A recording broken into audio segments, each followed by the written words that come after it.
People who have rage quit a job on the spot. What happened? My wife was calling me with an emergency. We were down 2 people in the kitchen. Boss couldn't find anyone to cover and we were getting slammed. I was prep shift but had to be online and I realized I was going to have to stay. Late to finish it or screw next shift. And it dawned on me we had been short-staffed for months and every other day was like this. So I cleaned my station, packed up, and left. Boss, owner is leaving the business now, getting divorced from co-owner. I saw some BOT folks at the bar once. They were pissed at the time, but they'd packed up and left a few weeks later. I haven't worked in kitchens since. I'm now a landscaper in training at a local botanical garden. I get to spend an extra 20 hours a week with my family. My stress is down. I'm so much happier not always going into a job in crisis mode or waiting for the next one. There's too much of that in the world already. Story 2.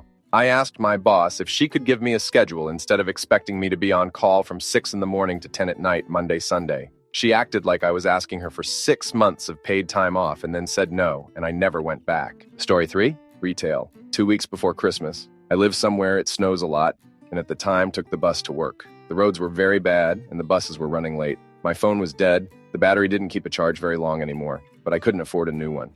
I run in as fast as I can, apologize profusely, and explain. My boss tears me a new one. Fine. I brush it off and get on the sales floor quickly. I picked up every shift dropped at this place. I was only part-time, and I needed the money. I could be relied on to come in last minute just about always. I was never late or missed shifts. Ever. This was the first time. I see her take out the schedule binder, which reminds me I have a doctor appointment the following week. I tell her the day and time. She asks me what it's for. I pause because that's a weird thing to ask, but also because where I live, you can't ask by law. I tell her that's none of her business, and she can't ask me that.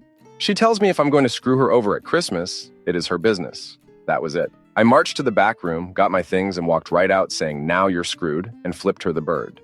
I really needed that job and the money, but I didn't need to be treated that way. Not long after, that manager was fired. The new replacement called me to come back, and I did. Story 4. I was working at a restaurant, and a few of the staff told me the owner will sometimes mess with their timesheets, and to watch out for that. Upon hearing that, I immediately went to the owner and told him I don't take that sort of thing lightly. He assured me that he would never do that, and I went back to work but kept all my punch receipts. Payday comes, and I see my check was rounded down something small, like 27 hours. From 40.27 down to 40 or something. I go straight to the owner and told him I quit. He starts yelling, "That's only like 50 cents. I need you tomorrow." And I say, "That's my 50 cents. I told you don't duck with my money," then walked out. Story 5. I was in a call center selling mobile subscriptions. I was real good at it as well, but after about a year, the burnout was real. It was a summer day and my friends were out day drinking, not oven 500 meters away. At lunch, the boss pulls us all into our after-lunch meeting. He starts calling me out for not calling enough, not talking long enough, and not selling enough, right in front of everybody. He ended the sentence with, "Do you even want to be here?" And TBH, a light bulb just turned on in my head. I told him no, I did not, took my jacket and left. The best mic drop moment I've had. My coworkers called me after and told me he just stood there in disbelief. And I, of course, went day drinking with my friends instead. Best day ever. Story 6. My new team leader was an idiot and an unpleasant person. So I was thinking about leaving anyway, but the final straw was her firing someone for taking too many days off for his chemotherapy. When it was announced, I just stood up, told her she was a terrible person, and that I quit and left. Then phoned my partner on the way home to explain why I was now unemployed very long time ago now, and it all worked out in the end. Last time I heard, the guy was still fit and healthy, so all is well. Story 7. I was 15 and my parents made me get my first job at a local chain store. I was in charge of walking around for 8 hours a day and facing the shelves, which basically meant all of the product was at the front of the shelves. The manager of my department was a guy who seemed to be a journeyman for the company contracted to move from store to store. His personal skills were lacking, and it was obvious even when I was 15. Imagine a man who looked like Bam Margera and was sober wearing a polo, and always walked fast. Anyways, I was on the floor, facing the shelves, and a guy I worked with, older than me, probably like 20, 24, and he needed the job. We were talking to each other quietly as we were doing a task right next to each other. Nobody was around. Bam walked by and immediately summoned us to the back of the store. I knew we were in trouble by the way he spoke to us. The guy proceeded to explain to us, "We are never allowed to talk during our work." I don't know how to explain it, but something about the way he spoke felt like being scolded by an angry principal.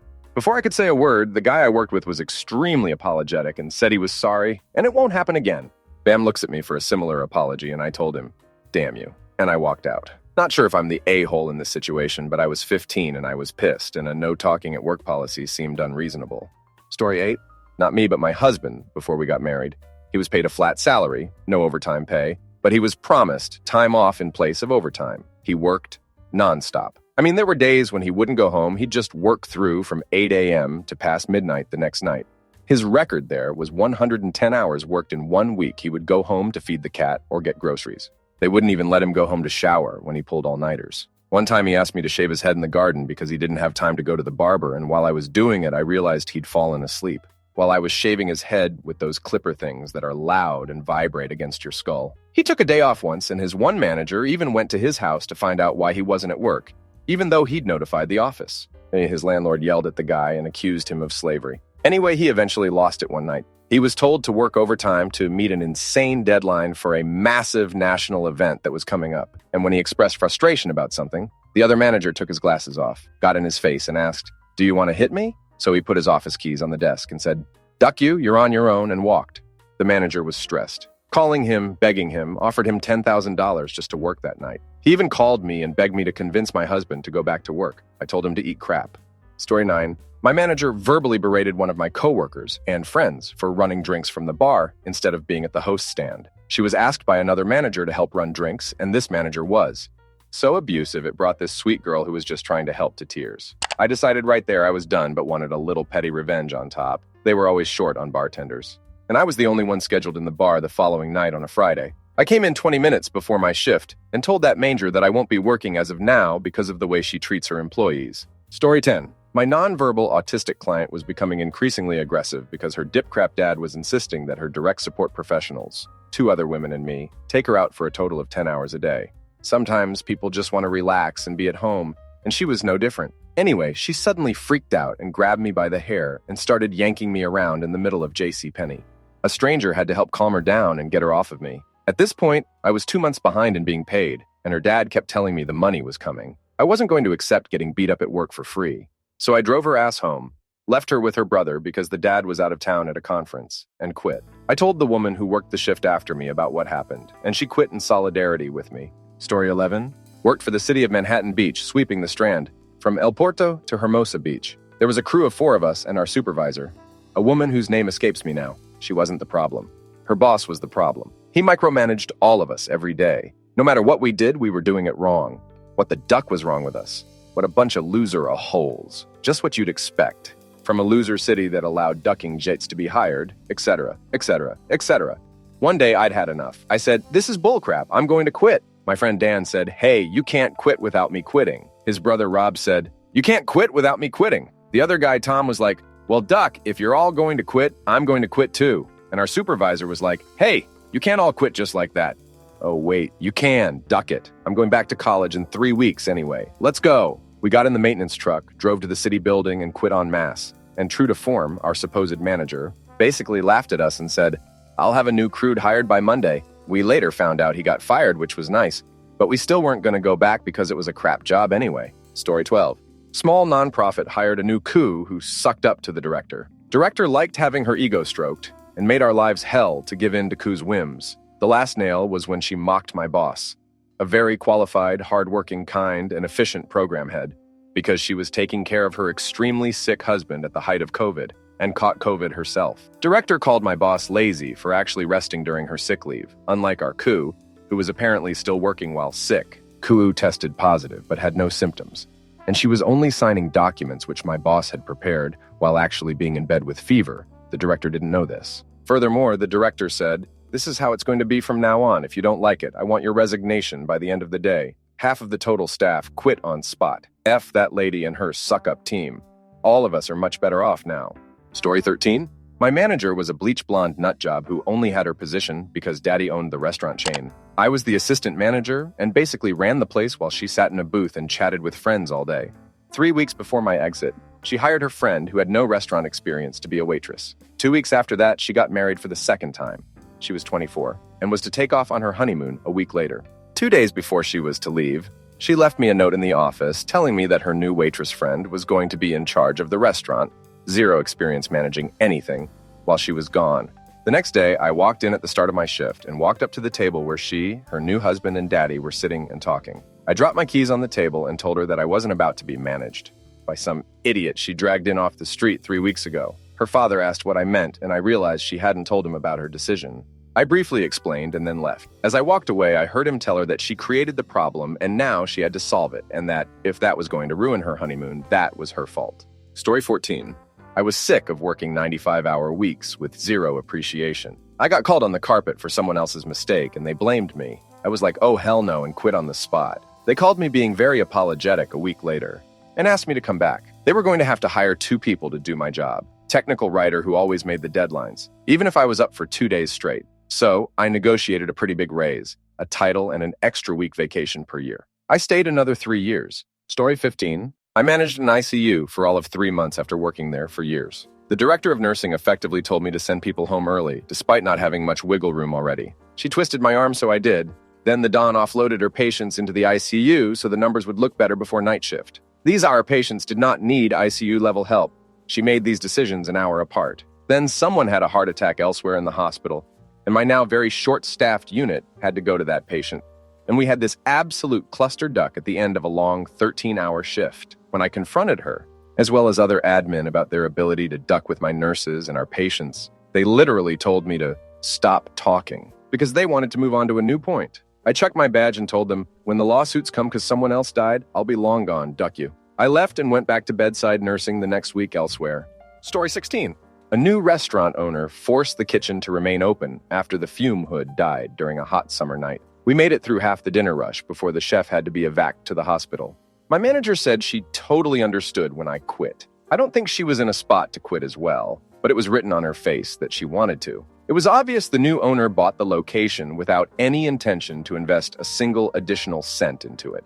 He squeezed every last penny out of Chie Place before shutting it down 6 months after the hood fiasco. A real shame. That place was super busy before he took over. I like to imagine he overpaid for it, and it ruined him when he treated his employees like rodents. Story 17. Was working at a bar, pizza restaurant, only 2 people in the kitchen normally. But on that day, the other guy called out, so I was on my own, and my boss said she'd help. Basically, it just got ludicrously busy. 2 giant families came in. There was a birthday party in another section, plus all the bar orders. By help, my boss actually meant just tell me what she thinks I should be prioritizing whenever she waltzed through the kitchen. That had been bothering me all day. And the final straw was when she came back to tell me there was another big group here with no clean table to sit at, also my job. I just stared her in the eyes while untying my apron, dropped it on the ground, and walked out without saying a word. Story 18. I asked off one day for my freshman orientation at college. Boss told me I had to make a tough decision. Either I wanted to work or I didn't. I'm sorry, minimum wage at a pet store or going to college. You got me messed up. I never went back. Story 19. I went on holiday for a week, and the company sent a replacement to operate my 25-ton excavator. When I came back, my team told me the guy had absolutely no idea how to operate heavy machinery and had nearly hit someone. When they confronted him about his experience, he admitted he didn't have much. Despite my 20 years of experience, he was paid more than I was. So I called my boss for clarification. They said they couldn't pay me more, so I simply switched off my machine and went home. It took them 4 months and multiple drivers to find the right person. After a few weeks, the new driver struck a fiber optic cable, leading to a hefty fine and stopping the project for several weeks. In the end, they went over budget and finished late, but I guess they were happy that they stood their ground with me. Story 20. I got a good one. I was 18 and had been at McDonald's since I turned 16, so over 2 years. Maybe a month prior, we got a new temporary store manager, E. He came from a different store where he was having issues with his employees, but B brought one of his favorite employees, B. I did not know at the time B and E came from the same store. Anyways, B was like 8 months pregnant, about ready to pop, but not there yet, so she was still working. Thing is, she didn't work. She would go sit in the break room 6 times per 6-hour shift. When you work in fast food, this is a problem, because we don't have downtime. I made the mistake of confiding in E that I was frustrated with B because she was always sitting in the office on her phone, and I was pulling the workload of 2 people because of it. A few days after making that comment, I'm again working front drive-through with B, and she's going on break. She gets herself an orange juice, which she didn't pay for BTW, and somehow manages to knock it off the counter, and it landed upside down. But when it landed, it shot the top off. So it was basically an OJ time bomb for whoever picked it up. She looks at it and goes, "I'm not cleaning that up," and walks away. The other manager looks at me, says she's not cleaning it up. I kind of laugh and say me neither, I have customers to take care of. And so we walk around it for a few minutes. Cue the entrance of E. He asks, kind of amused how that happened, and I explained while kind of laughing. He immediately cleans it up, then stands up and starts screaming at me. Mind you, this is a 30 years old man. like top of his lungs, like I'm his kid, about how I'm idiot and hateful and only didn't clean it up because I'm petty and hate B. I was floored and just kind of said nothing as he stormed off. Needless to say, B heard all of it and blatantly refused to work with me afterwards. The other manager that witnessed it told me to tell a higher up. So the next time I saw one of the uppers, I told him, that manager had a long conversation with you about it. Cue my next shift, like 11 o'clock, E comes up front and tells me to get a drink and take a walk with him. He takes me out to the dumpsters, only place not on camera and fenced off from the drive-thru, and berate me for over 45 minutes. Why did I feel the need to talk to anyone other than him? My store is cliquey and hateful. I cried through most of it. He ended it with, "Guess he'll just go email S," HR manager who notoriously hated me to nobody's clear understanding of why, and tell her we have a problem, and goes back inside. I stayed outside for another few minutes while I got my tears under control. Then I went inside, grabbed my coat, clocked out, and told him, "Don't bother. I quit." Then I walked out.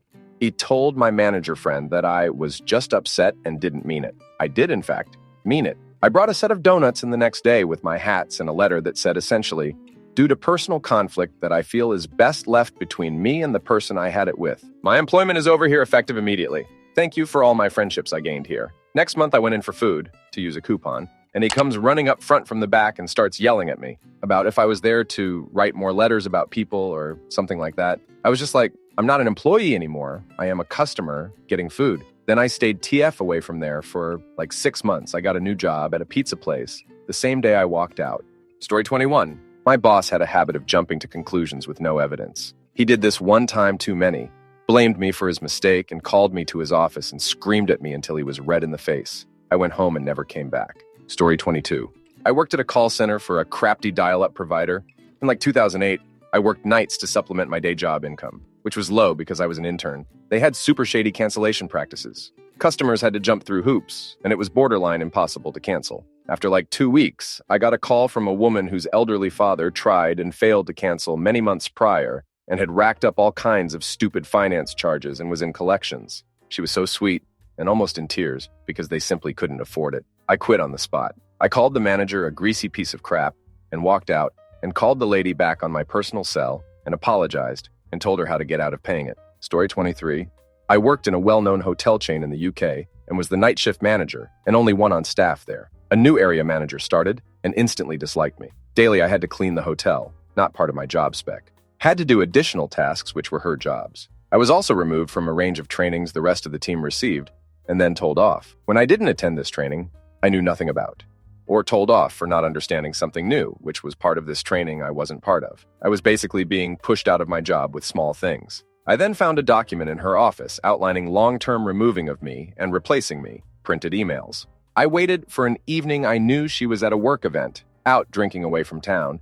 I wrote a note on the check-in desk, more or less, the wording of, "The night shift manager has quit. I'm sure the area manager will be pleased of this. Here is her number if you wish to check in." Left her mobile number, left the pile of emails on the front desk, and walked out. I caught up with someone who worked there a few weeks later. This is what ended up happening. Guests starried, checking themselves into their rooms with the keys next to the desk. Guests were ringing the area manager nonstop.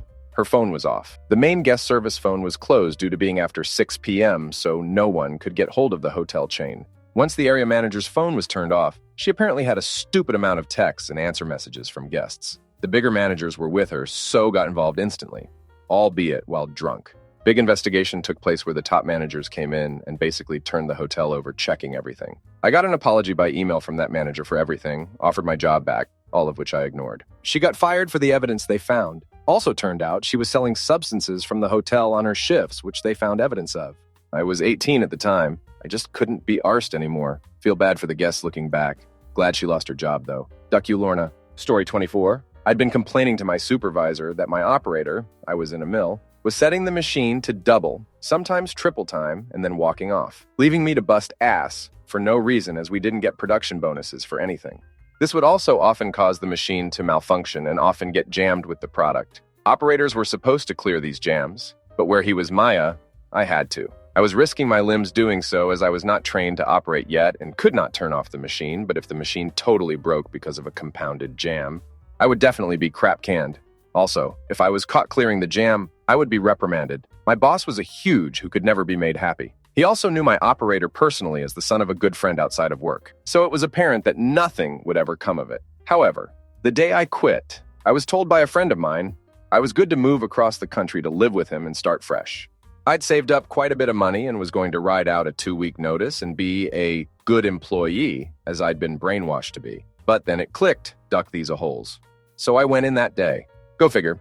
A whole operator sets the machine to triple time and walks off. It was an open secret that just about everybody in the mill would work with a dip of chew-in. Just don't spit on the floor and don't get caught by HR or inspectors.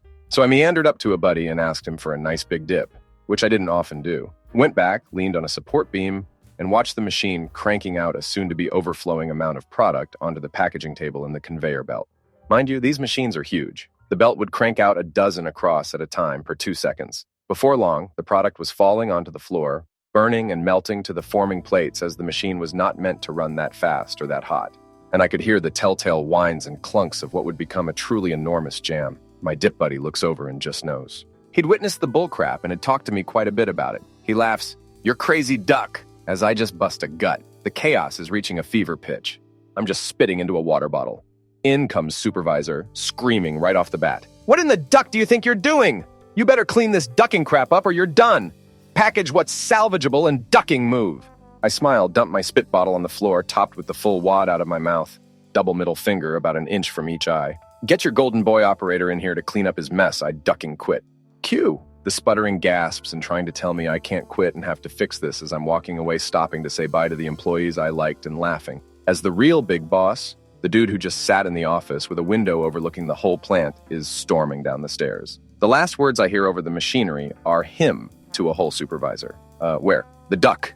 Is your operator? Supervisor pointing to me and stammering. No, where? The asterisk duck asterisk. Is your operator? Cut to said operator coming back from his first of what was usually many 45-minute breaks. The look on his face. I'll never forget it. He knew he was ducked and I knew I was free. Walked out with a smile to the chorus of heavy machinery and red-faced screaming. It was probably one of the most satisfying moments of my life. Story 25. I worked under the table for a coffee shop, and we often participated in local events. This day there was a festival, and the street we were on was shut down for vendors to set up tables outside. This included us. My boss wanted us to set up for selling our smoothies outside. He also wanted us to stay open inside for coffee. Only issue, I was his only employee, and it was only us two working. He literally hired some young teenager to run ice and supplies back and forth to us. Anyway, the whole day was chaos. I started at 5 a.m. and didn't get a break all day. At one point, I was able to get a free slice of pizza and took bites between serving customers, but no actual break at all. In the evening, we switched to indoor and had a band playing in our cafe. It was crazy busy. Still just the two of us working. At some point, he didn't screw on the syrup pump, and when I grabbed the bottle, it spilled on the floor where we were. Nothing that would affect customers, but a slippery mess for us to deal with. He berated me for it while I was working my ass off, and I front of customers. At this point, it was maybe 9 p.m., and I'd been working since 5 a.m. with no actual break. Anyway, around 11 p.m., we start closing up, and I finally get a chance to go to the bathroom. I literally had been holding it all day. And yeah, it took a while.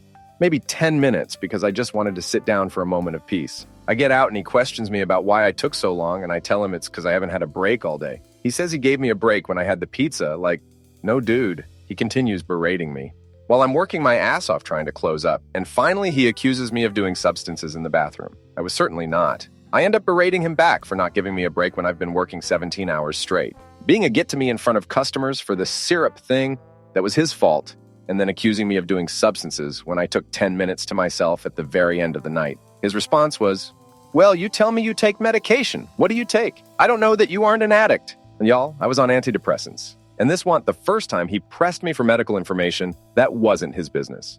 I called him in a hole and quit on the spot.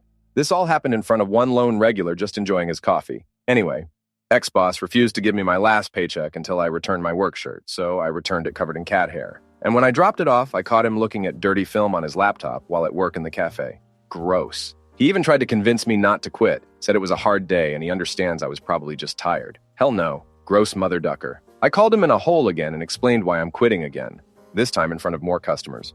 Not loudly, but loud enough. And GTFO of there. I was barely 18. Kind of proud of myself for realizing how bad a job that was and feeling empowered enough to do that. This guy was apparently hired to just set up stores, get them staffed and trained, and move on to the next. Our store was the first he'd had, and he'd been there 3 years, regularly having his employees quit. I was not supposed to be his only employee. He just kept not being able to keep staff. Gee, I wonder why. Story 26. I got hired on the ops team for an HR company in a huge office park complex. They were the whole of floor 4 in one of the buildings. This matters in a bit. When I interviewed, I was shown around the office, told where the ops team was located, far in the back corner, and thought that was perfect as I don't like interacting in person much at work. I came in on my first day and was shown my new desk, which was the front admin desk. They had put cube walls on 2 sides, but still had a half shelf to take packages and talk to people when they came in. I did not want that. I did not interview for that, and was instantly uncomfortable being in the middle of this open concept office, and being the first person anyone saw when they came into the office. I needed the job, had just been severance from my last one, and have a family, so I sucked it up for the first few hours and went along with my new training. That included admin work like refilling the printer paper, making sure the coffee was never out, restocking the kitchen and other office manager stuff that I had not applied for or even talked about.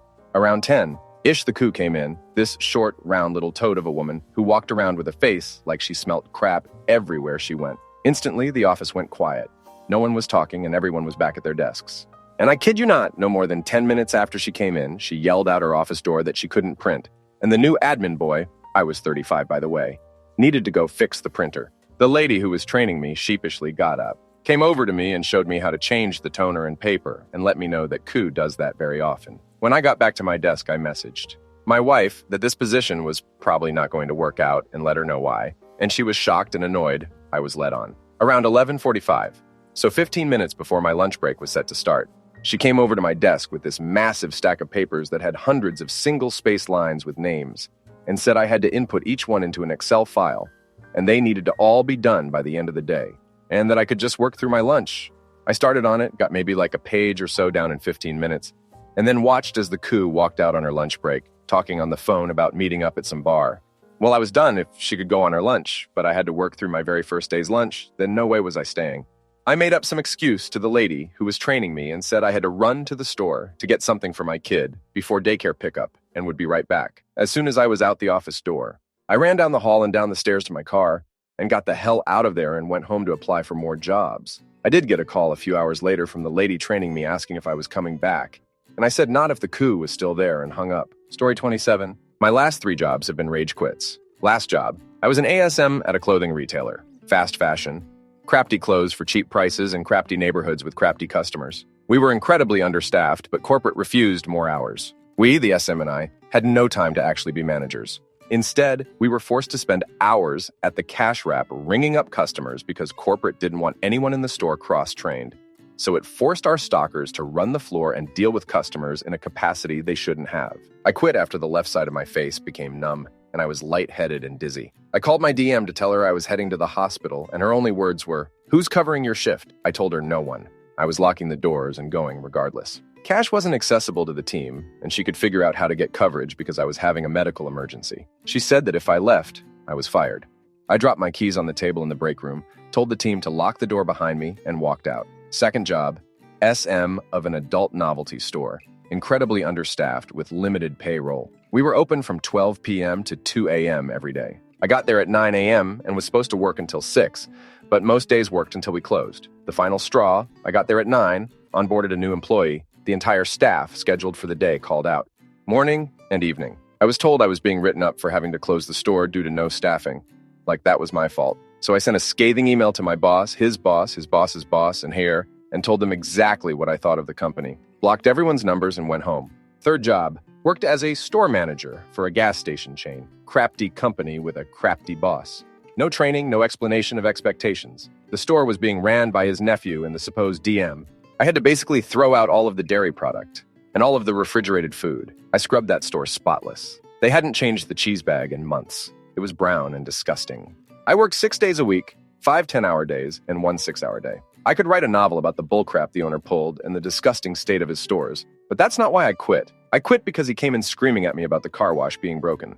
After we got into an argument about me putting the work order in and nothing getting done, he yelled at me some more about how I wasn't doing the job properly. I basically told him to go duck himself, and that he wasn't paying me enough to deal with his bullcrap too, and that his stores were disgusting. I threw the keys at his face and told him to work the ducking store himself if he had such a problem with it. 2 hours later, his daughter is calling me, begging me to come back, promising to pay me more. I told her to go duck herself. Then the interim DM calls me.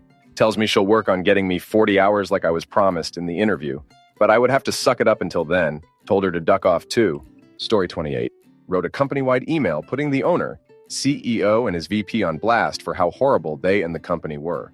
I got very, very personal with it. Wrote it as I waited for HR to cut my final check. I set it to delayed delivery so everyone would get it just as they came back from lunch. I caused a company-wide meeting to happen in response. It felt so good. Story 29. My first job, I was working at Incredible Corruption. Incredible connection for those that don't know it. My first pay slip didn't even pay for my petrol to get to the job.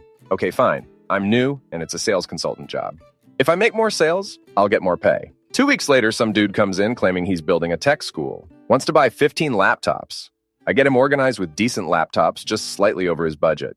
The store manager comes out and closes out the deal because it's so big and I'm so new. Payday comes around and my pay slip is even lower than the first month, despite making loads of sales. I inquire why with the store manager. He ums and ahs and says he'll discuss it later. The lead floor salesman pulls me aside and tells me what's actually going on. Those laptops were sold below cost price, i.e. the store was losing money on each sale of those laptops.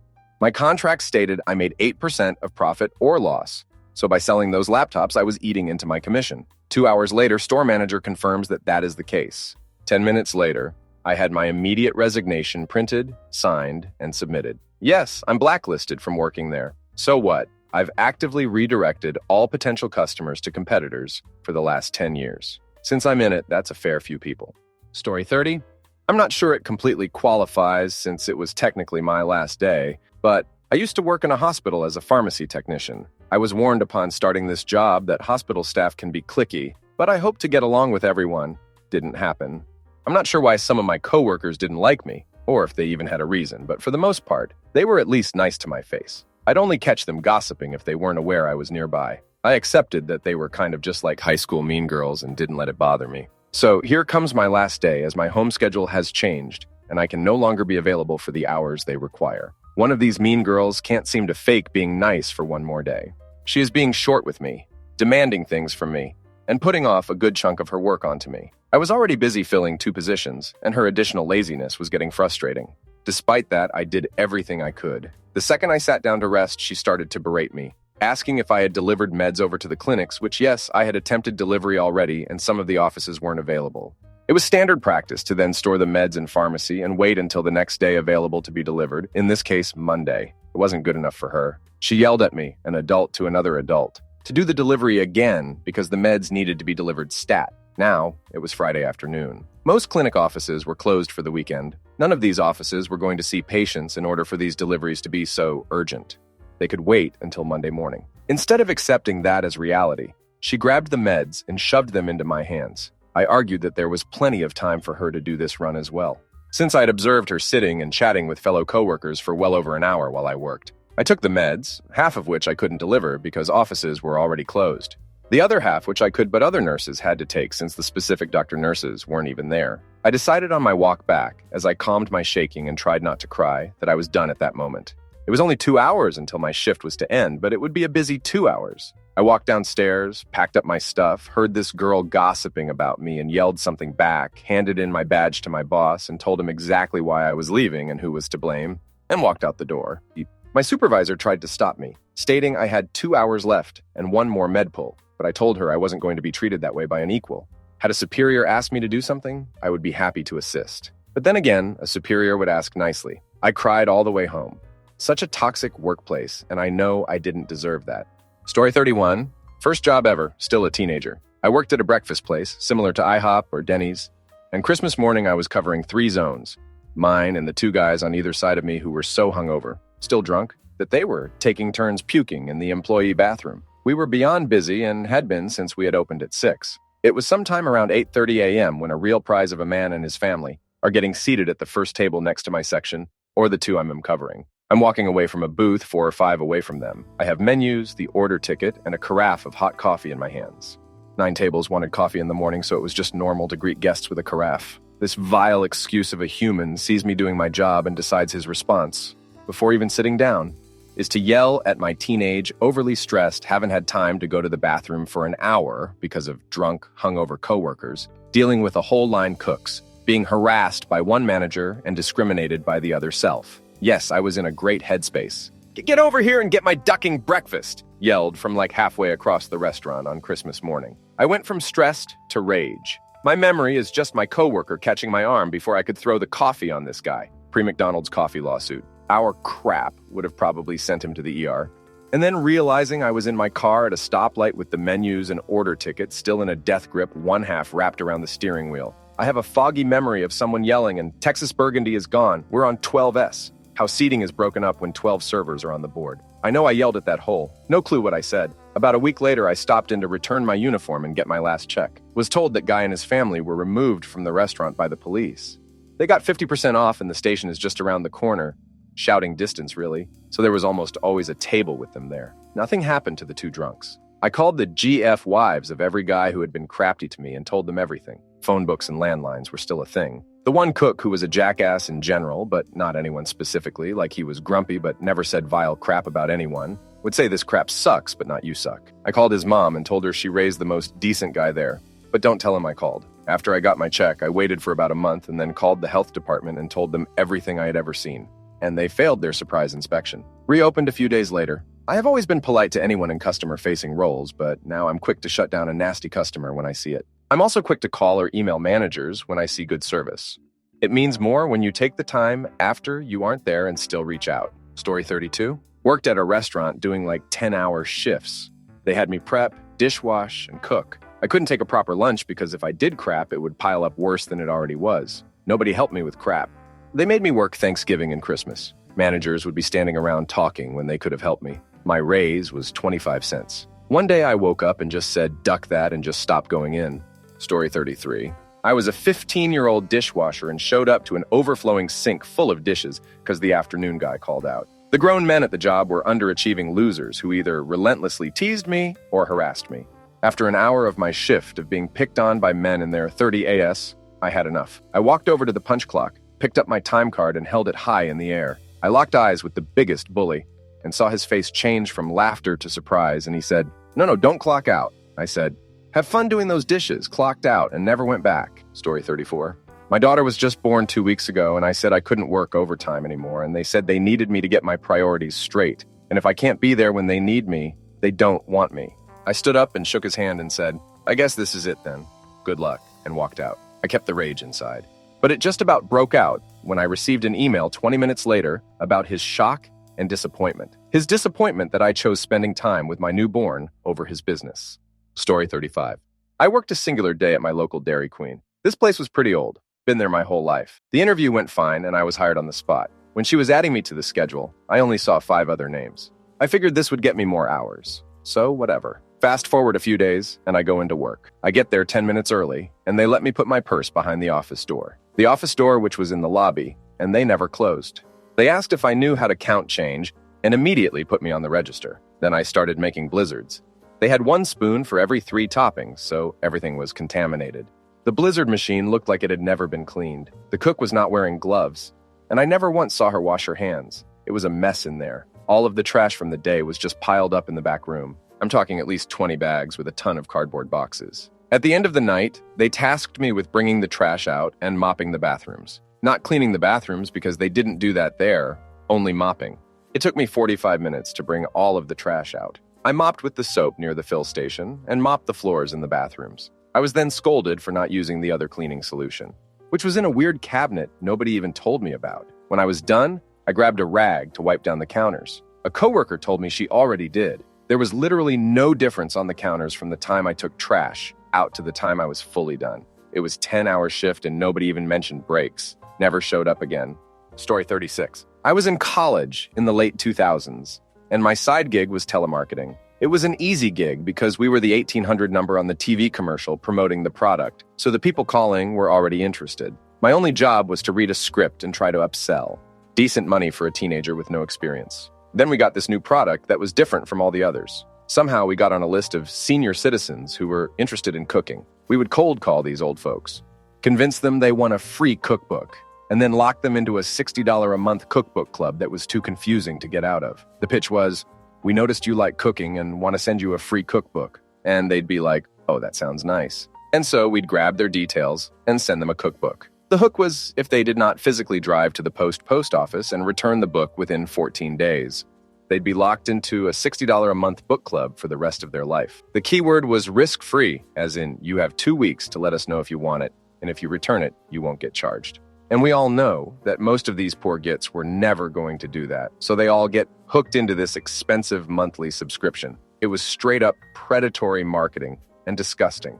I left in the middle of my shift. I put my calls on hold and took a bathroom break. Thought about it for a while and came back and just told them I couldn't do it anymore. The place had a high turnover. I feel like once you realized how awful it was, you'd drop out. They had a nickname for it. No call, no show, and it was very common. Every single day they'd have people dropping out, but somehow they'd find more workers. There was a whole bullpen room full of marketers straight up stealing money from senior citizens, and it made me sick. Story 37. I was called in to cover a 4 a.m. shift. When I showed up, someone else was already there to cover it. I went home to sleep until my scheduled 11 a.m. shift. Apparently, someone else had been called in to cover me because I was covering the 4 a.m. shift. I quit and walked out at 11:05 a.m. Story 38. Worked for an emperor-themed pizza chain. The management one day decided in the middle of summer to enact a policy where you couldn't come into the back of the store if you weren't in uniform. A black uniform. In the Las Vegas area, when days get to over 110 F, I happened to be one of several employees who rode a bike or walked to work. There was also no public bathroom, and the only bathroom was accessible from the back area. Well, I stopped in early to drop my backpack off just inside the door to the back area so I could go over to Walmart in the same parking lot. I open the door and the manager screams at me, "You can't be back here if you aren't in uniform," in front of about 20 or so customers and started cursing. I said nothing, took my bag, and went over to Walmart anyway while I worked out my thoughts. The more I thought about it, the more it bothered me that this minimum wage position just came with so much emotional abuse. I finished my shopping, went back to my work, and just turned in my uniform and name tag. I told my coworker at the front counter that nobody deserves that kind of verbal abuse. In my mind, my manager was extremely unprofessional, and by continuing to work there, I'd be an accomplice to her behavior. R and I didn't want to remain complicit, got another job like 3 days later, still jank pay, but it was better than minimum wage. I never went back, even for the $5 pizzas. Story 39. I had a boss at a dog daycare who was a pure sociopath. She deliberately tried to set her employees against each other with gossip and listened to our conversations on the remote cameras and used what we said against each other. It gets worse, but she heard me talking to another employee about finding another job, then confronted me and told me she would just take all my hours away if I was going to quit. Then she heard me tell another employee I contacted the Department of Labor to find out if that was legal. It is, and ambushed me after lunch to fire me in front of other employees. So I heard you called the Labor Department about your hours. That won't be necessary. And at this point, I realized this is the only chance I'm going to get to just unload on this git, and I'm taking it. Die went off.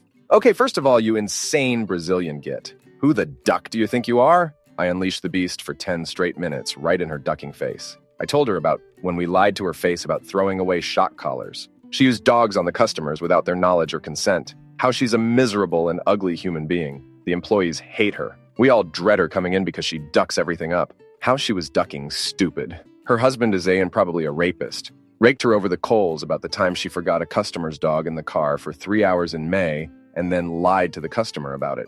I remember one point I yelled, "Didn't you ever ducking wonder why everyone who quits this ducking crap hole has nothing good to say about working here? It's you. You're a miserable git." And eventually I gave her the finger, said, "Duck this and duck you, I'm out." I talked to one of the employees who witnessed the entire thing later, and he said, "Well, you made a lot of good points." Story 40. A little late, but here goes. I live in a small country town, and it's very hard to find a job, especially during the quiet period here. I read about a receptionist job at the local medical center, and I was like, hell, yeah, this is right up my alley. So apply straight away. Not even a day later, I get a call asking, not for an interview, but to start that day. This should have set of alarm bells, but you take what you can get sometimes. Head in for my first day. And I find out I'll be not only a receptionist for the dental clinic, but also one for the physio center and the podiatrist that comes to town twice a week. Okay, no biggie. I can do this. They seem to have everything set up on the computer separately, not necessarily a deal breaker. The other girl teaching me tells me I should get my paperwork to sign within the week, which outlines what I'll be doing, and to read about my introductory period. First week finishes, no paperwork, but I'm pretty happy with what it entails, and they had already had my pay in. Second week comes, and the other girl leads me into the dental room and tells me that I'll now be learning the other side to the job. I'm sorry, what? Every week we're rotated, and I'll be an assistant nurse for this week. Dental surgeon comes in with a patient. The first job of the day? A damn root canal. She tells me to set up for her. I said, "It's my first day, I'm not too sure what to do." She loses her absolute crap at me, yelling at me. You've been here long enough to have watched enough videos how to assist me with this. I then tell her I had zero knowledge about this side of the job, or these apparent training videos I'm supposed to be watching. No, not training videos. They expected me to watch literal YouTube videos of dental assistants and to just pick things up. In what? A week? I said to her people who study for years to sit in this chair. And you expect me with zero studies to just pick things up? 4 jobs at once? This place is a joke. And walked out, her hands in the patient's mouth and all. Didn't sign any papers, so sucks to be them. Story 41. I was 19 and worked full-time in a bar in London while studying. Our boss was a horrible person. Used to talk crap about everyone behind their back, plus bully anyone for a cheap laugh. I was always on time, worked my arse off, despite on minimum wage and non-existent tips, covered people's shifts last minute, and was generally a hard-working bartender. My 2 good friends were getting married and annoyingly got put to work that shift despite asking to have it off. So I swapped it with someone else, even though they didn't want to, but we were good pals. And also swapped out a shift they didn't want to sweeten the deal. Who always had a power trip found out I did this and came up with a nonsensical excuse to why I couldn't do the swap, despite all parties being okay with it. This was face-to-face at around 1 a.m. on a Friday night with the bar heaving. She gave me the choice of my job or go to the wedding. So I asked her what she would do in my position, see my mates get married and enjoy the occasion, or do a shift here and clean up vomit. Her blank face said it all. So I said, "Duck you, you silly, I quit." I did this in front of 2 other coworkers who couldn't believe it as everyone used to tiptoe around her, and without any real comeback, she told me I wouldn't get paid. If I didn't finish my shift, ends at 4 a.m., I marched back from the back office to the bar area, went to the DJ booth and grabbed the mic. Resident DJ thought I was about to make a work-related announcement like sometimes we do. Instead, I shouted, "Free drinks and snacks for the next hour," and proceeded to go behind the bar and chuck peanuts at all the drunken punters. Lasted about 2 mins before she got the bouncers, who were my pals, to escort me out. But they couldn't help but smirk the whole time cause she was a get to them most nights. I was banned from that particular bar and its multiple franchises, but all the other regional bar managers hated her and thought I was a legend, so I always got let in with drinks on the house. New workers always knew me as the legend who told Becky to duck off. Story 42. I went to visit my mom, who got very sick and required 2 hospitalizations and a surgery, and I took an unexpected unpaid leave to help her out with her dog's house while she was healing and in hospital. During that unpaid leave, I was being harassed multiple times a day by a toxic colleague and my boss. The job paid terribly. I was treated poorly throughout my time working there, despite going well above and beyond what my role was. And the multiple texts and emails every day while I was caring for my sick mother in another country sent me over the edge. I got back home over a weekend and went into the office and packed everything up. My first day back, I waited in HRS office for an hour for my boss to arrive, who was over an hour late, before giving HR my fob and official notice effective immediately. Story 43. Some business. Initially, boss was great. I was rarely in the office, except Friday Arvos, to drop job cards off, grab the next week's cards and parts. Got through my work a little quicker one week. Walk in, and the office crew are literally all getting shouted at because of a mistake. I'm like, "What?" quietly asked one at the periphery. "What's happening?" She tells me that he's going. Because an install we're in the middle of had gone sideways, but didn't know which one. I knew straight away which one because I'd spoken with one of the blokes on that job earlier in the week. He told me the client had changed specs and the scope of the job a month prior. It was now a much bigger job, and we didn't have enough gear on site to complete it on time. He'd contacted the boss to let him know via phone and email listing the extra gear required. Well, guess what? Shock, horror, duck knuckle never ordered the extra gear, leaving the techs on the job with their arse hanging out in the breeze. Blood boiled, and a red mist descended, and I went off, telling him precisely what I thought of him and his tirade. Grabbed my personal gear out of the company ute, threw my keys at him, told him that I quit, and walked. Competitor heard about it and offered me a job the next week. Story 44. The school district had barely given me enough resources to teach a lesson. School administration was refusing to acknowledge an out-of-the-ordinary extreme behavioral case in my class, and I was so overworked, I was on the verge of a mental breakdown. My plan was to keep being the best teacher I could be for my students for the rest of the year, but quiet quit when it came to all the useless meetings and paperwork. When they announced they were moving the last 7 hired teachers to the worst schools in the district without warning, partway through the year, and only giving me 2 days to move my classroom, I just told them, "Nah, I quit," and that was that. Story 45? My boss had me hire someone to cover a maternity leave without telling me or the new hire. It was a temporary position. She did really good work, and when the other lady was due to return, he explained and told me to lay her off. We argued about the ethics of it, which culminated in me yelling, "Well, she can have my ducking job then," and tossing my keys on his desk and walking out. Years later, both those ladies had moved on and I was asked to come back, which I did with a very clear understanding of ethical boundaries, and no such issues have come up in the 8 or so years I've been there since then. As much as that situation sucked, it is really cool to see how much my boss has grown as a person, and thinking maybe I played some part in sparking that growth. Story 46.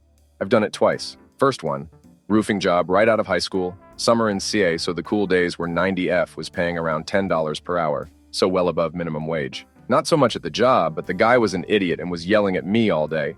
It was hot, etc. I got home and just thought, I'm not doing that again. Never called, never went back, no cell phones at the time, so he had no way to contact me. Like 2 weeks later, I got a job washing cars at a Mercedes dealership for the same money. Second one, right out of college, got a job at a place that was making templates for WordPress templates. I was a graphic designer and got hired there under the assumption I'd be designing the templates, not building them. I knew some passable CSS, but not enough. They demanded design pixel perfect between Chrome, Firefox, and at least in theory, Safari. Third day, I got in an argument with the guy I reported to because the pixel perfect requirement for the text was impossible, and I asked him to show me how to do it right, and he couldn't, but insisted I still needed to. Told him he could go find a ducking magician then. Ended up getting another job for $4 per hour more a month later. I don't think I'm a difficult person to work with, and most jobs I've been at for 6 years. Most through me going away parties when I quit. However, I return the energy people come at me with, so when an aggressive a-holes comes at me with an attitude, I respond in kind. Story 47. I was working at a marina restaurant as a teen. It was my second job. My first was a receptionist for a contractor at a nuclear plant. That job finished, and we moved for the next. This restaurant served fried food and ice cream. I sprained my arm really bad scooping ice cream one night. It was a fresh bucket from the bottom of the freezer, so it was rock hard, and I felt a pop trying to get a scoop. We had the after-dinner ice cream rush, so finished my shift with one arm. Went to hospital next day. Doctor told me at least 2 weeks off. Boss didn't like that at all. They called me into work saying I could work the cash, which was a labor violation. They yelled at me about how I wasn't fast enough and were struggling to hand trays out with one arm. Finally, they snapped and sent me home. I took a week and a half off before coming back. First shift back, I'm still being yelled, and the adult staff were questioning if I really hurt myself at all, saying it wasn't possible to hurt yourself on ice cream. And there's no difference between the buckets up top exposed to warm air and the buckets insulated down below. That I must be so weak. I'm a dig sledder. I had been slinging 50 pounds bags of dog food since I was like 8. I was far weak or delicate. The owner came in and I asked if we could talk for a minute. She said, I'm busy right now. I have friends waiting for me on the boat for drinks, and walked away. I finished serving the line, gave everyone an extra scoop of ice cream, got on my bike, and left mid-shift. Turns out they didn't report the injury, so they got into a bunch of trouble with the labor board. I found this out after I got a call from labor a couple days after I quit. I spilled all the beans on that phone call. They will very loudly tell anyone who listens about how teenagers don't want to work anymore. Story 48. I wouldn't call it rage, but I was a part-time employee who, for over 6 months, was working full-time hours and was the only employee who did closing in the kitchen. New management came in and refused to hire new people and kept expecting more and more from me. I was having panic attacks every shift and was overly stressed out. I was doing a job alone that should have been 2 people minimum. A day before my 1-year anniversary, which happened to be Christmas Eve, I had another panic attack because the orders wouldn't stop coming. The person who worked before me never did their job. And as I went to go restock the food bar, I saw they didn't prepare anything for me and I lost it. Told my manager everything I was thinking and that I just couldn't do it anymore. She asked me to stay because she had big plans to fix everything. Told her no and walked out. From what I heard, she left about a year later and the whole store is being ran by addict. Thank God I left. Story 49. Worked in a pub and had every role under the sun within 18 months or so. I went from part-time bar staff to assistant manager in 3 months, then ended up also running the kitchen shortly after that. I resigned from the assistant manager role after Christmas when my boss reneged on me having time off in January. Stayed on doing whatever was needed, but paid hourly, not salaried or set hours contracted. Mostly bar work, but also doing parts of the management job until they could bring someone in. Then a guy after they'd done that, and the assistant had to temporarily go back to running another pub. An absolute crap show of a company, as you can tell. Eventually, I end up doing another stint in the kitchen. It's a boiling, cramped kitchen with failing equipment. At one point, I had to refuse to let an inspector in to test the extraction system because I knew it'd fail. This at least finally got the system replaced. The boss is absolutely treading on my toes while also hiring yet another useless live-in chef. We're trying to prepare a buffet while he's flat out refusing to put a hold or a wait on other tickets coming in. Eventually, he comes into the kitchen and starts ducking everything up and getting in the way. I then ask him if he's actually ordered everything we needed for the buffet, as I couldn't find some of the crap in the disorganized chest freezers that I wasn't going to totally reorganize for a third time just for someone else to come in and duck them up immediately.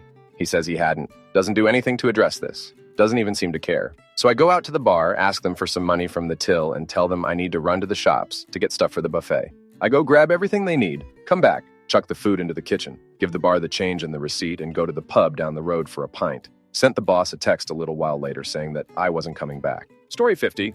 I worked as a manager at my local McDonald's 20-odd years ago. The site manager loved to blow labor early in the week on the day shift and expected it to be made up on the weekends. This meant I would work Friday and Saturday nights with myself and a cook only, small town.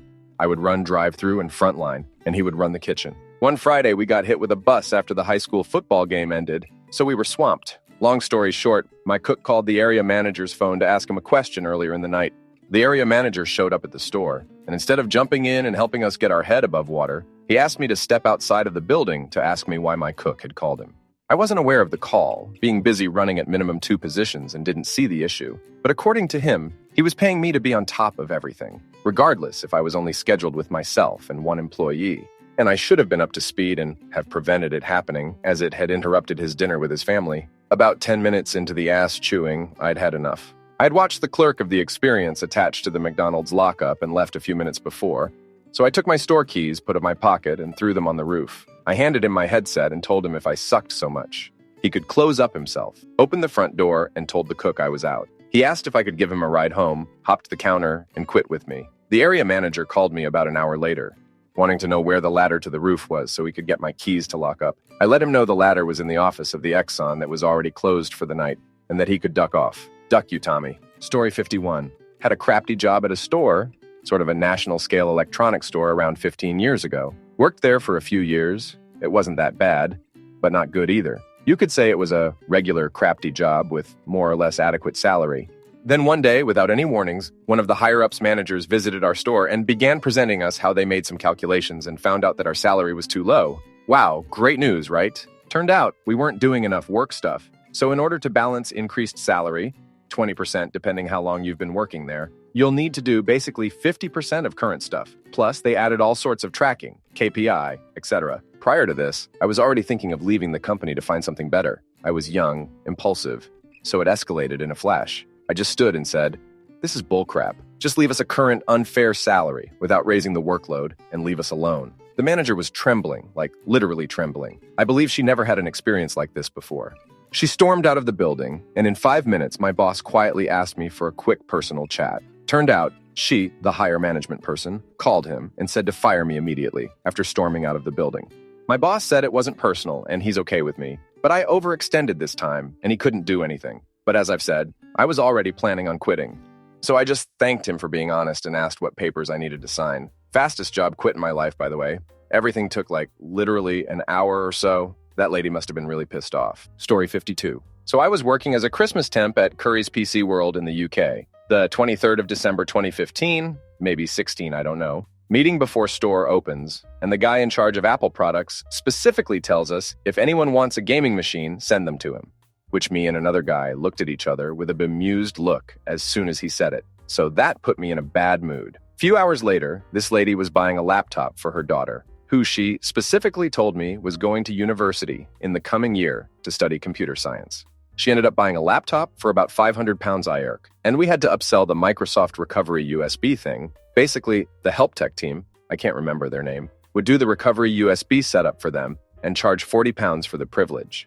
The woman asked if she could do it herself, and I said, "Your daughter absolutely can. If she's studying computer science, she can do that." The manager started saying no, she couldn't, and only we could do it. Just a blatant lie, and I had a face that said so. The woman ended up just buying a 32 GB USB and believing her daughter could do it. I was accosted by another manager who said, "If you don't like the heat, get out the kitchen." Literally ducking said that. So with that, and the thought of being there at 5 a.m. in Boxing Day, I'd said, "Nah, duck that," and left. Story 53.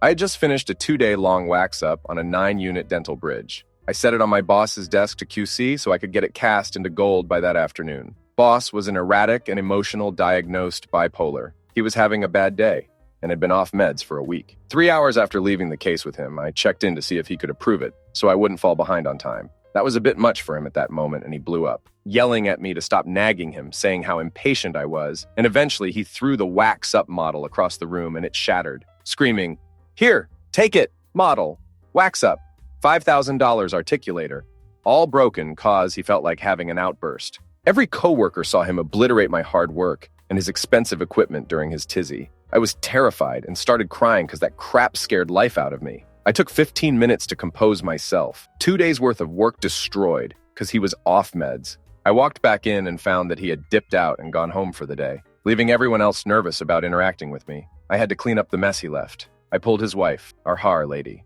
aside and told her under no circumstances would I ever tolerate being treated like that. She downplayed it, saying he wasn't feeling well and it wasn't my fault. Of course it wasn't. I explained I cannot work for them if he cannot control his volatility, nor her making excuses for him. I quit right then. I got an email from him the following day saying, I guess I don't get a chance to apologize. That's not how a working family functions, blah, blah, blah. No, sorry, anywhere. I politely responded, I am not your family. He killed himself about 10 months later. Story 54. Our manager had started about 6 months before. At first, I really liked him. He seemed to want to make change. After a while, the only thing that changed was him, in several supervisor meetings. He had verbally ripped apart my coworkers, very awkward for the rest of us sitting there. It hadn't happened to me, though, so I guess I just ignored the behavior. At this business for supervisors, it was normal for us to work 70 hours a week, trying to run our department smoothly. One week, I was sick with a cold and felt awful, but still came in every day. Mind you, this is a year or so after COVID. One of my departments was working Saturday because they were behind. I had talked to my team leader and manager about me not coming in because I needed to rest. Team leader was helpful as always, claiming they would take care of everything. Manager was more hesitant, but told me it was fine as long as they had everything under control. Monday after I come in, immediately berated by him because they didn't finish a few windows for the order going out. They had missed a couple windows for whatever reason, missing parts maybe. He yelled at me and I told him I would go see what happened. Talked to my team leader, and she had told me she informed him those few windows wouldn't make it for whatever reason. An hour later, we had our morning meeting to discuss the day. This meeting consisted of supervisors and other department heads. He immediately started yelling at me in front of everyone. I was cranky because I was still sick and just had enough and snapped back. We were yelling in each other's face and he stated something like, "You should have been here. I'm here all the time. It's easy." So I just said, "Duck you," and walked out. Story 55. Well, it wasn't exactly raging, but I got offered 30% more pay and a company truck. When I told my boss about the offer, he said, I can't match that. 2 weeks earlier, he had bought his teenage son a pickup truck that cost the same as my condo. I said, well, then I'm gone, and started the new job the next day. Story 56. It was a secretarial position for a CPA in Florida. For the first 2 months I worked there, I spent my days handling the elderly owner's mobile account, which he'd tried to cancel in violation of his contract. He was in the wrong, and I am sure he knew it. But this was 8 hours a day, 5 days a week. Add to that his partner was a lecherous piece of crap that no woman in the office would find herself alone with if she could help it. I learned this the hard way when he tried to kiss me in the copy room. Mind you, this is the early 00 ESOS, and I had no way of proving anything. The real final straw came when we were locking up the office and headed to our cars one Friday. The old man comes running out to my car, grabbed hold of the open door with one hand and my arm with the other, screeching that Verizon was going to call, and that I couldn't leave because I needed to talk to them. I asked him to get his hands off of me in my car, told him to go duck himself, and never returned. Story 57. First job. Worked there for 3 years. Was a top performer. A new batch of recruits was hired, and usually someone from the team is assigned to them as the trainer aide, who then becomes that team's lead. I was expecting to be given that position.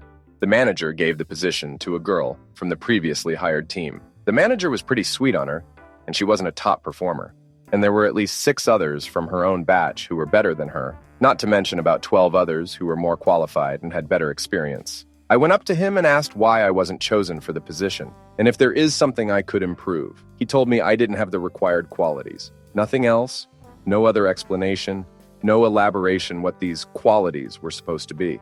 I logged on to the system right next to his cubicle and resigned on the spot. Her tried to convince me to stay. I refused. 20 other people quit in the next 2 months from what a colleague told me, all because of this crap manager. About 10 years later, I was working at a different company and was now in upper management. Ran into the old manager who was still at the same level, about 4 tiers below me now at my company. Just made small talk and didn't gloat, but we both knew. Story 58. I used to work as a clerk at a law firm in Cape Town. My monthly salary at the time was about 3,000 reals. The agreement that I had in place with the attorney was that I would be reimbursed at R2.50 per kilometer for all of my work-related driving. The great majority of my work was on the road. The attorney specialized in third-party insurance and personal injury claims, so I had to complete weekly claims. Otherwise, I'd be too broke to do my job. At the end of my first month with his firm, I was paid 1,300 reals. The attorney claimed that he can't pay me a salary and for mileage reimbursements. I was making double the money off of him. What he neglected to mention is that when he submits his bill to our client or the insurances, that he would claim double my mileage rate and keep the money for himself. I found out that he was doing that, and the next time he called me to crap on me for driving too slowly, me driving the speed limit to ensure I wouldn't get a ticket, and also had enough petrol in the tank to get home. I told him to duck off, hung up, and never went back. Forced him to pay me before handing over any of the work I had completed too. He was forced to use me a year later as a specialist consultant for his cases. I charged him double the going rate for my services. Story 59. The manager thought he was still a sergeant in the military and tended to hire ex-military and act like an ass. It was a 12-week temp job doing electronics assembly. My recruiter from the temp company warned me about the guy, but sent in my resume and I got selected. Right away, I could tell this wouldn't work out. Day 1. He tells me I am required to call him sergeant. I tell him, no, this isn't the military, and you aren't a sergeant anymore, and I go back to work.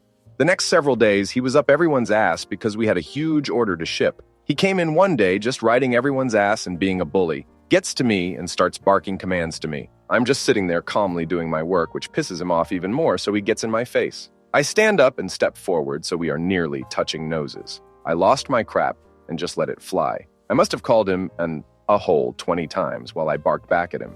I got so loud at one point that the other people in the office started coming out of their offices to see what was going on. My final statement was, "Duck you, I quit." Stormed out of the work area up to reception and used that phone to call my recruiter to tell him the bad news. He said, "Don't worry about it. They were going to fire that company anyway, due him and billing issues. No idea what happened to that a-hole, but didn't give a crap either." 2 days later, I got another longer-term temp slot that led to me getting hired full-time. Story 60. I reenacted the quitting scene from Half-Baked at a Blockbuster not long after the movie came out. It was a super busy store. We had 3 registers open with lines of customers at each. The lines would just not get shorter. 5 hours standing at that register with customer service face on was taking a toll since I needed a cigarette an hour to function like a normal person. Midway through hour 3, I had called my store manager who was working in the back and got told the minute my line was empty, I could take a break. An hour and a half later, there was still a customer at each of the other registers. But my line was clear and I told the assistant manager, who was stocking candy, that I was taking my break. He replied, "It doesn't sound like you're asking me, it sounds like you're telling me." A fuse blew in my brain. I said, "No, I'm telling you to go duck yourself and asking you if you want to blow me. I don't need this ducking job. Duck you," I said, pointing to him. "Duck you!" I said to one of the customers who was arguing about a late fee. "And duck you too," I said to the girl on the other register who kept stealing from the tills, but the assistant manager was trying to duck. So he always covered for her. And finally, "You're cool," to my coworker being argued with. "Duck this, I quit." Walked out smoking 3 cigs on my walk home. My store manager called before I made it home asking me to come back. I said I couldn't come back from that. I have since quit smoking though, so I got that going for me. Story 61. I worked for a monolith tech company that also happens to have retail stores. They talk a lot about big ideas and work culture and will actively talk about work-life balance, but they don't really adhere to it. It's all for public image. It was totally overbearing. Managers were useless 90% of the time, and it was just a super high-stress environment. I actually liked the job, but the company and the leadership, especially corporate and our regional managers, were just kind of sleazy with this sort of combination of manipulation, favors, misdirection, sudden changes, all sorts of things. Like my boss's boss fired my boss, then installed his wife as the manager. Then she spent all her time at Starbucks. Anyway, one day I was so sad and stressed about my job that I hated so much. I had an opening shift, and I was dreading it. They'd schedule you close 10 p, then open 7 a, and I decided it was time for a change. I went into work fashionably late with no call, went to my favorite manager, leader, and just said something to the effect of, "This company has been pretty rough the last few years. Leadership hasn't taken any action on feedback. There's no honesty or empathy, and I don't think I really need this job anymore. I believe a 2-week notice is a professional courtesy. This company has never given that to me or any other employee, so I'm not going to be able to provide that to you. I don't work here anymore effective immediately, thank you." They thought I was making a joke and was like, "Okay, let's get to work, good one," but I was like, "Nah, I'm serious. Take care," and I left. It was great. Story 62. I didn't truly rage quit. We were coming up on Thanksgiving, and I told my manager I wouldn't be coming in for the Black Friday bullcrap. I was already partially checked out and over it anyway for a whole list of reasons, and I made that pretty clear in my general demeanor dealing with management. I rarely took any time off, and I explained weeks before that since I was working that and another weekend morning job while also juggling college classes full-time. I was going to take the end of the week to go visit family. He muttered some crap in typical middle manager speak about how it was all hands on deck and everyone was required to be there. Just rolled my eyes and said, "All right, man, sure. Look for me," to which he replied something about my attitude. One of those moments where it was either shut down and check out or slap this duckin' clown. I chose the former. Immediately walked off while he was still talking.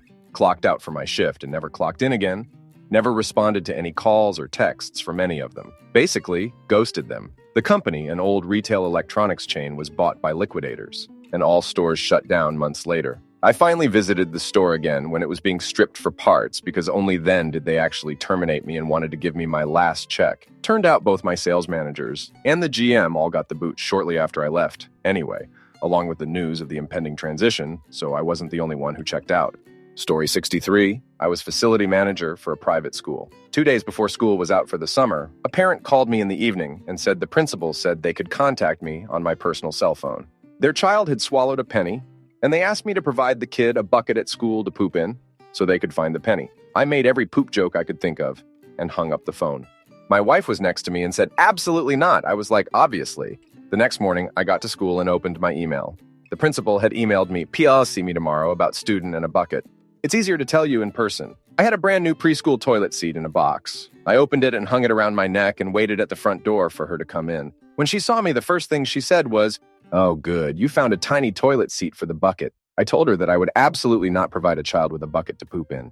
I then asked her what I would do with the turd after it was pooped. Put it in her office? Keep it myself? Put it in the refrigerator in the break room or cafeteria? She obviously hadn't thought her plan through that far and was flustered at my response. That was the end for me. My inner child took over and I quit. Story 64. Manager drunk on power offered my job, while I was employed, to a person working with me. That employee declined it and I quit.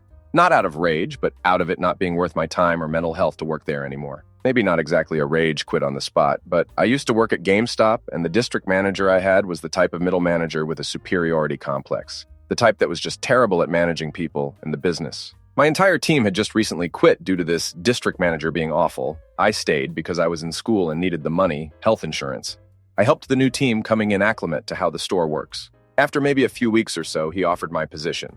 I was still employed full-time with no plans to leave, to another employee who was lent to the store. That employee talked to me about it, not knowing I wasn't planning on leaving. And it was a little awkward, but they were a very nice person, and I told them to take it. They were fit for the job, and I had no plans on staying after that. They ended up not taking it due to conflicts in their schedule. But that day I gave my 2 weeks and quit. Dead-end job with a terrible manager was not worth the stress or giving any more of my time. Ended up being the best decision. Was able to go back to school full-time for the final year and get into my career job with significantly better pay, working conditions. Cole. Story 65. F was 19, studying film production and working an internship at a small commercial studio. There was one other intern, M, around my age. It was a small business with 2 male owners and a female employee. We'll call her Linda, who typically manned the front desk, answered phones, etc. I worked there for about 6 weeks. The first week was the only time I was assigned a task on the actual production floor. The rest of my time, I was assigned to sit at the front desk. The other intern, M, did not have the same fate. He was in the studio every day learning actual production skills, running cable, even had the opportunity to operate the camera on a shoot. I should have said something, but IDK, when you're 19, the confidence just isn't there. One day, I overheard the owner talking about how Linda had all this extra time now that they had an intern, me, manning the desk. Apparently she was loving the free time. Even came in for a half day with shopping bags. After hearing that, I told them I needed to go home and wasn't feeling well and never came back. I emailed them and notified them I was not returning. Linda wrote me back asking for reasoning and feedback and what they could do to make things better for me. I told them outright that the gender disparity was blatant and I had no intention of returning. It wasn't even a first internship for me. I had experience and was eager to work. They just saw another woman who could answer the phone and pick up sandwiches. Story 66. My father passes. I had to fly out of the country to bury him during Christmas. I came back to work and my coworker started talking crap behind my back because I received pay during the time I was gone. Little did she know I was working remotely and got paid half my hours. So literally, what the heck? I walk in one morning and she says, "Good morning." I notice it's the two of us and I tell her we're not doing that today since we don't need to pretend to be nice. I know what it is. I know you're lying about me at work. I'm emotionally exhausted and don't have the patience. Well, that set her off, and she flipped out on me until the manager had to mediate. As I sat in that meeting, she said it was inexcusable I took more than 3 days off to bury him. Again, I was working remotely during this whole time, so I verbally eviscerated her. It was glorious for me. I haven't felt so good since, and this was years ago. I didn't cry. I didn't even yell. I just called her out on her bitterness and old age. As she starts tearing up, I rip into the supervisor, who let it all go down. She starts tearing up. They both seek comfort in each other's, get arms while I lay out their failures. I walk out into the common area and give my fav coworker all my cool desk stuff, then dipped. Was it the best decision at the time financially? No. Do I have any regrets? No. I'd do it again just for the satisfaction. Story 67. I'd been considering leaving for a while, but after repeated promises that we would not be returning to the office full-time, I was called into a meeting to ask why I was not spending more time in the office. I pointed out that I had access to the same resources at home, no teammates to collaborate with, so I would be sat alone all day, and my commute was 3 hours each way depending on the buses, which are notoriously unreliable in my town. I was informed that the bosses were unhappy with how few staff were choosing to come into the office most days, and so I need to be at my desk at least 4 days a week going forward. I asked if that was negotiable. They confirmed it was not. I asked them to be in the office on Monday so I could personally hand in my letter of resignation. After much scrambling and offers of higher pay, they started reaching out to retired former members of the team to bring someone in who knew the job, as they already knew hiring someone new was near impossible, having tried for the past 5 years, and only managed to get a graduate who still couldn't do the work without hand-holding 2 years in. Last I heard from a former colleague, they had to renegotiate the support contracts, as with me gone, they couldn't offer the same level of service, even with 6 people they bought in to replace me, but at least they are working from the office. Story 68. Not a rage quit, but I decided to leave the company just before my first day, and I quit within 2 months. I visited the place just to check it out a day in advance. They had called me saying they want me to see how things worked. When I got there, they immediately told me to revamp the main sales presentation of the place, which I didn't even know enough about to do because I hadn't even spent a day there, and they told me they needed it ASAP. That and many other signs and experiences confirmed the place was toxic as duck. I refused to do that task for free, and even pushed it till my last day 2 months later, meaning I quit the second I got my first salary and was out in just 60 days. By the end, I was so angry I wanted to smash my laptop across my manager's face. I thankfully didn't. To give you context of how ducked up the place is, it's the most expensive international school in the city, with very young foreign children in it.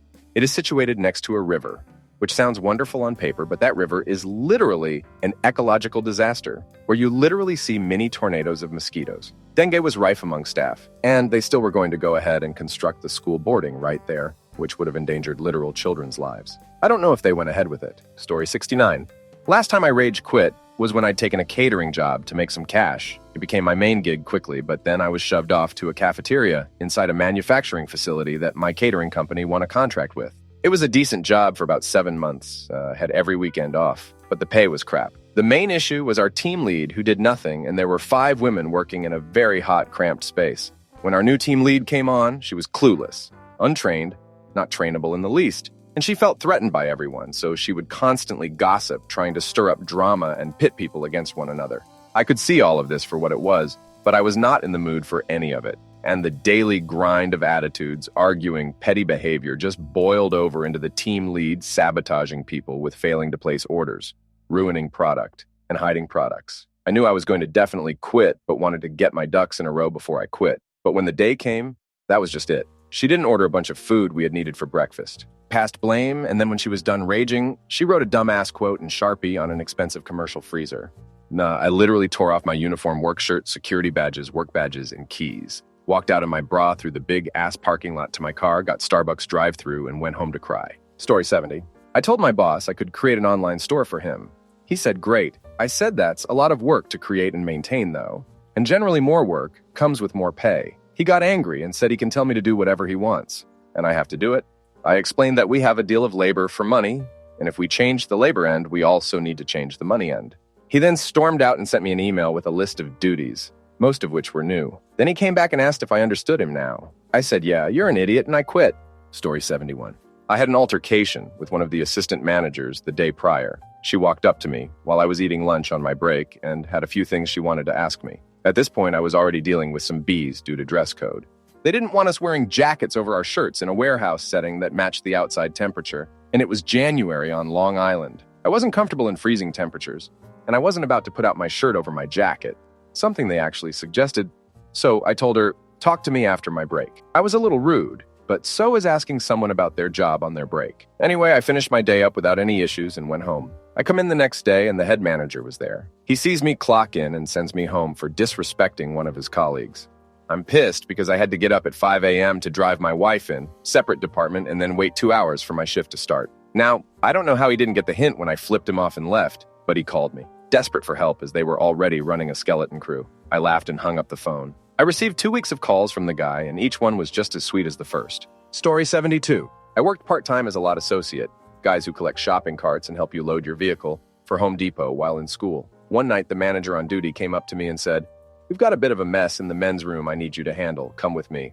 Cleaning washrooms was not part of my regular duties, and I'd never done it before. But in my naivety, I thought I was walking into an upturned garbage can or backed up drain or something. Being a team player, I said, "Sure thing," and followed him to the men's room. I'm sure my memory is playing tricks, but what I remember being presented with was a stall in which every surface, both horizontal and vertical, was covered in a 1/4-inch thick layer of human excrement. I looked in there, looked at the boss, and said, "Yeah, nah." His response was that either I grabbed a bucket and started cleaning, or I could hand over my apron. I'm not sure I'd call it a rage quit, but that apron was ripped off and in his hands in no more than several fractions of a second. My last words to him as he stared at me, slack-jawed and bewildered, were something along the lines of, "It's going to take a hell of a lot more than minimum wage to convince me to deal with anything like that. Good luck." Story 73.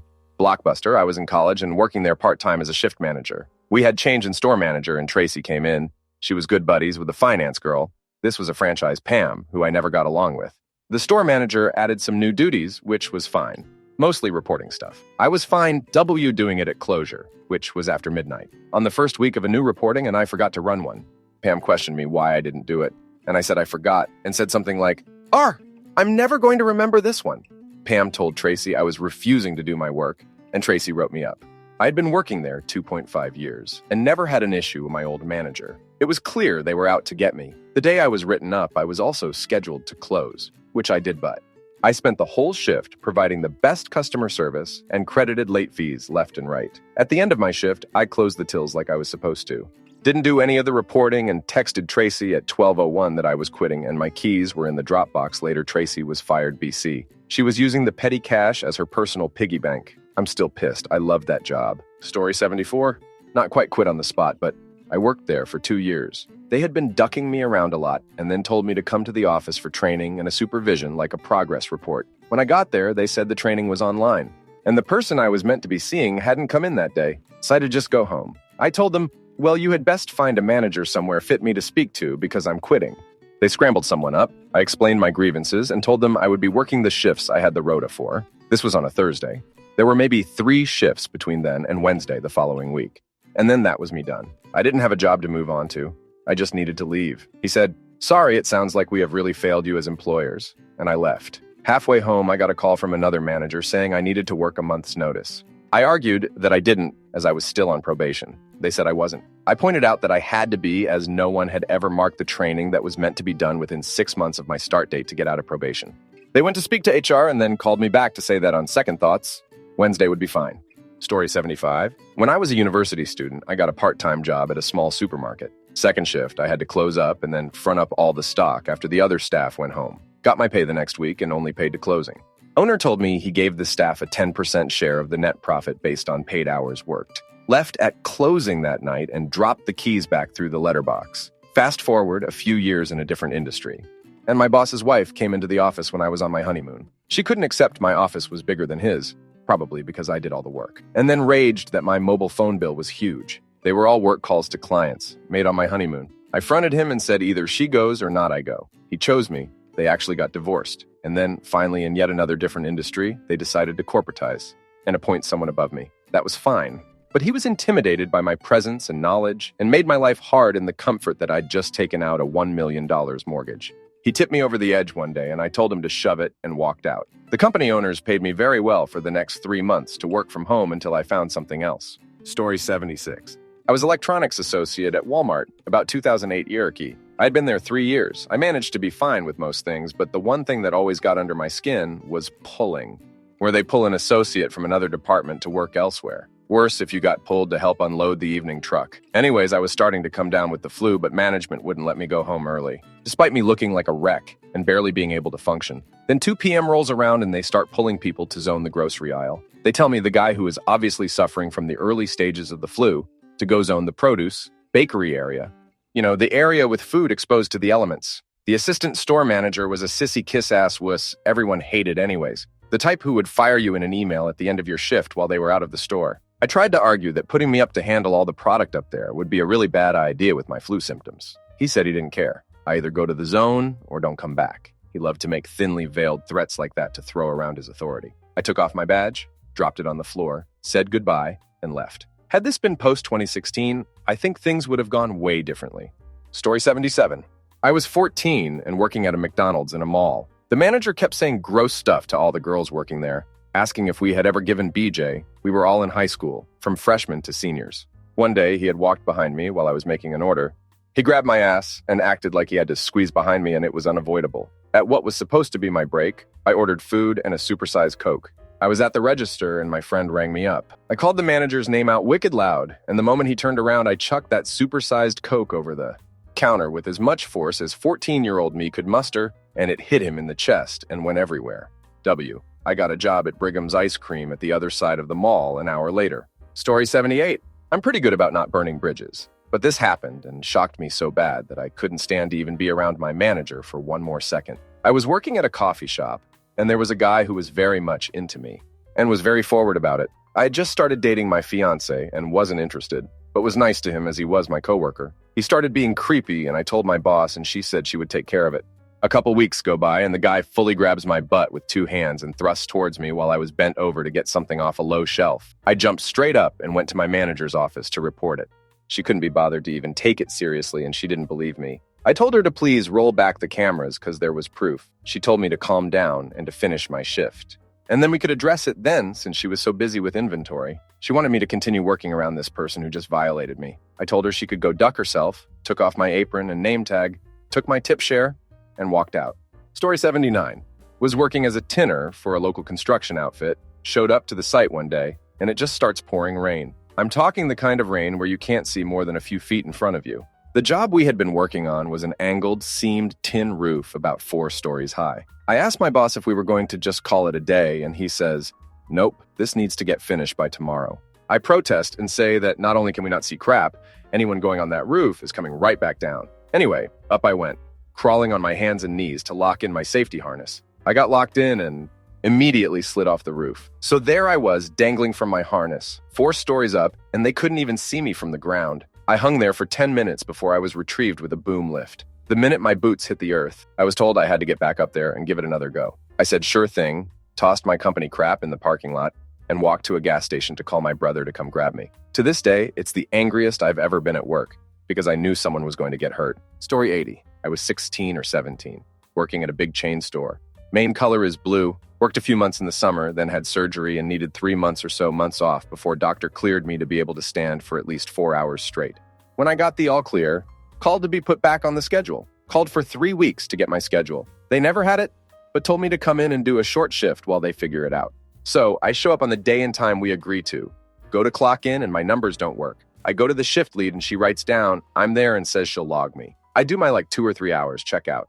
See, I'm still not on the schedule and go home. I go in the next Friday to get my check, which is held at customer service desk. They can't find it. Call the manager. Manager checks. They have no record of me working the previous week. And by the way, I'm supposed to be on registers right now. I'm missing my shift. I said, no, I've been calling for a month to get my schedule and being told I wasn't on. I quit right there at customer service with a line of customers behind me. I still haven't gotten that paycheck. Story 81. 6 weeks into a telemarketing job. It was already one of the worst soul-sucking jobs I'd ever had, but I needed the money and the job market after the 2008 housing crisis was crap. Then a couple of new tech bro advisors were brought in to train our team on the new crap we were shilling. Their methodology of training us was to have us write down our pitch we felt was right for the product, then go over it. As someone who had been in customer service and some sales for a few years prior, I had a pretty good grip on how to talk to folks on the phone. Unfortunately, the advisor's only critique to anything I wrote was that it wasn't good and to try again, with absolutely no feedback. Every time I asked them what they thought needed fixing, or how I could improve the pitch to match what they were looking for, The answer was always just to give it another go and bring it back to them, with the same results. Combined with the fact that paychecks were frequently late after a day of that, I told them I was out of that bullcrap, and that I'd be back later in the week to pick up my hopefully not late last paycheck. Spoiler, it was. Story 82. Everyone in the department had been let go except for me and one other. They expected us to hold the fort down since we were the two best. They got rid of 30 people. This was a random Thursday morning. It was horrible. They fired all of these hardworking people I grew to be friends with. I quit when they were trying to explain how things would go now. Guess they didn't go very much. This was at the city newspaper. Shame. I expect they'll be done within 5 years. Story 83. A girl did that at my first job I had when I was 15. It was a cookie store that sold way too expensive cookie arrangements. Baskets. You'd send people. The girl was also a high schooler, and we would finish work at like 7. The store would close at 6, and we'd clean up and leave when we finished. The job was obviously hourly, and she insisted that we stay until the full maximum times 7. The thing is, we would always start cleaning the store and prepping in advance, especially on known slow days, to get out quicker. We did, and were done probably by 6:15. She flat out refused to leave the store and cursed at me and another coworker about how she would stay to get paid. We explained that it's not how it works. We aren't working, we are done, and it's time to leave. She again cursed us and screamed threats to us. Me and the coworker called the boss, owner who said she'd come to the store and handle her. During that time, the girl told us to go F ourselves.